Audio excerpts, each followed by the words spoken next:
Hey everyone, welcome back. My name is Adam McElligott. Uh, this is reading the Bible every day. Today we're reading Genesis chapter 20. Um, so sometimes these are hard.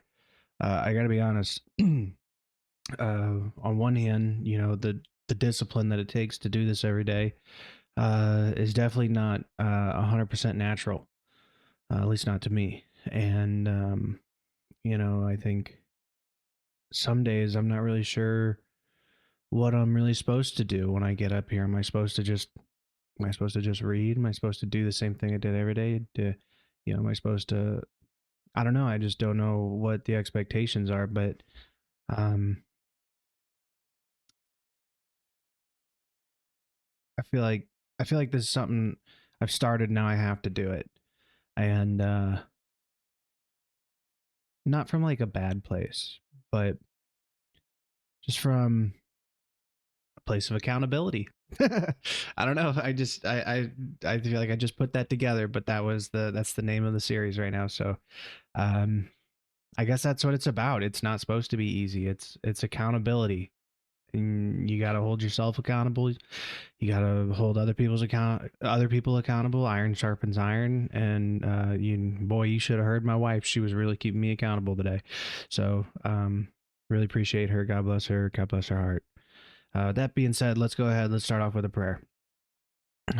Father, I want to thank you for the opportunity to be here to read your word for whoever would listen. Lord, I want to thank you so much that you've given me a wife who cares about me, cares about my success, and just genuinely loves and fears you, Lord, at the same time. And I'm so blessed to have her. God, I ask that you speak through me today. Give me some energy and some liveness, and don't let me trip on my words as I'm reading this. Allow anyone who would hear it to hear you and draw closer to you, Lord. In your name I pray. Amen. Okay, let's get into it. Chapter 20. And Abraham journeyed from thence toward the south country, and dwelled between Kadesh and Shur, and sojourned in Gerar. And Abraham said of Sarah his wife, She is my sister. And Abimelech, king of Gerar, sent and took Sarah. But God came to Abimelech in a dream by night, and said to him, Behold, thou art but a dead man, for the woman which thou hast taken, for she is a man's wife. But Abimelech had not come near her, and he said, Lord, wilt thou slay also a righteous nation? Said he not unto me, She is my sister? And she, even she herself said, He is my brother. In the integrity of my heart and innocency of my hands have I done this. And God said unto him in a dream, Yea, I know that thou didst this in the integrity of thy heart, for I also withheld thee from sinning against me. Therefore suffered I thee not to touch her. Now therefore restore this man his wife, for he is a prophet, and he shall pray for thee, and thou shalt live. And if thou restore her not, know thou that thou shalt surely die, thou and all that are thine. Therefore Abimelech rose early in the morning, and called all his servants, and told all these things in their ears, and the men were sore afraid. Then Abimelech called Abraham, and said unto him, What hast thou done unto us, and what have I offended thee? And that thou hast brought on me and on my kingdom a great sin, that thou hast done deeds unto me that ought not to be done. And Abimelech said unto Abraham, What sawest thou, that thou hast done this thing? And Abraham said, Because I thought, surely the fear of God is not in this place, and they will slay me for my wife's sake. And yet indeed she is my sister. She is the daughter of my father, but not the daughter of my mother, and she became my wife. And it came to pass, when God caused me to wander from my father's house, that I said unto her, This is thy kindness which thou shalt show unto me at every place whither we shall come. Say of me, He is my brother. And Abimelech took sheep and oxen and men servants and women servants, and gave them unto Abraham, and restored him Sarah his wife. And Abimelech said, Behold, my land is before thee, dwell where it pleaseth thee. And unto Sarah he said, Behold, I have given thy brother 1,000 pieces of silver. Behold, He is to thee a covering of the eyes unto all that are with thee, and with all other. Thus she was reproved.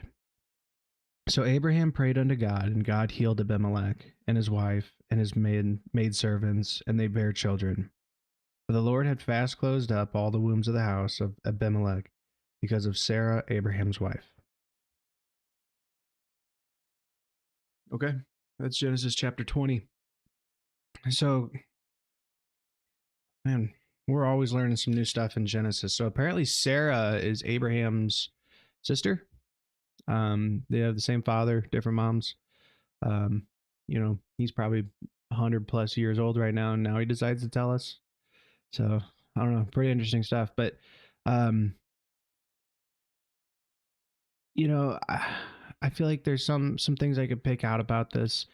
I almost feel like it says, and I wonder if I'm interpreting this wrong, but it says that God like stopped Abimelech, or he didn't like allow Abimelech to actually. It says, "For I also withheld thee from sinning against me, therefore suffered I thee not to touch her." So what was it, like God's, you know, intervention that caused him not to touch her? Would he have otherwise? But I do think it's interesting, where he says, or where Abimelech says to God, uh, do you do this to a righteous nation? And then God basically says no. So I don't know. I mean, I just feel like people are talking to God very intimately in Genesis. Uh, it's almost like you don't really hear it like that much these days. It's all obey and worship, and I definitely think that that's important. Obey and worship, and I think that that's why it's striking me so, I guess, like interesting. Kind of kind of makes me confused a bit because people are, I don't know, they're disagreeing with God's like uh interpretation of what's going on, and God's kind of working with them. I don't know. Let me know if I'm not getting that right, but I just, old English, King James version, so it's possible. But I want to go back to what I was saying before about how this really isn't that easy to get on here and make a video every day. And I feel like it should be in some ways. I could be a lot more lazy about how I do this. And I just don't really want to, because I do feel like I want to put my best foot forward for anybody who would listen to this. But also I think it's important for me to acknowledge how this has affected me personally over the last 20 days of doing this. And one thing I can say for certain is, day one, day zero, I had a lot more, I guess, like grievances with the world. I think that I was much more full of doom and gloom. And I think anybody who would listen to this would definitely understand why I would feel that way. It just feels like the world that we're living in is so upside down, so full of hate, lies, deceit, um, sickening. Bible says we shouldn't even think about the things that these evil people do in the dark, do in secret. And here it is, it's being broadcast all over the news 24/7, and then there's no judgment that comes from any of it. And I think that you can only deal with that as a God-fearing, God-loving individual for so long. Um, we are not immune to feelings of hate ourselves. And I think it's important. We have a duty to resist that kind of temptation. We're called to love. Um, we're not called to hate. So, um, I don't know. Take that for what it's worth. Anyway, my name's Adam McElligott. Thanks for joining. Signing off.